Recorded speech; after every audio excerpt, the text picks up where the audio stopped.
জামালপুরে নারী ও শিশুর প্রতি সহিংসতা বন্ধের দাবিতে মানববন্ধন অনুষ্ঠিত হয়েছে। জামালপুর থেকে আবুল কাশেমের তথ্যচিত্রে বিস্তারিত। আপনারা দেখছেন i1 টিভি, সঙ্গে আছি আমি রীতা শ্রাবন্তী।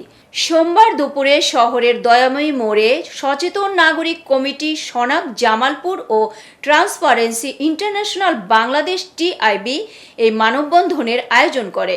ঘণ্টাব্যাপী মানববন্ধনে সনাক সভাপতি শামিমা খানের সভাপতিত্বে নাগরিক অধিকার কর্মী advocate Yusuf Ali, M A Jalil, সনাকের সহ সভাপতি আশরাফুজ্জামান স্বাধীন সহ অন্যান্যরা বক্তব্য রাখেন।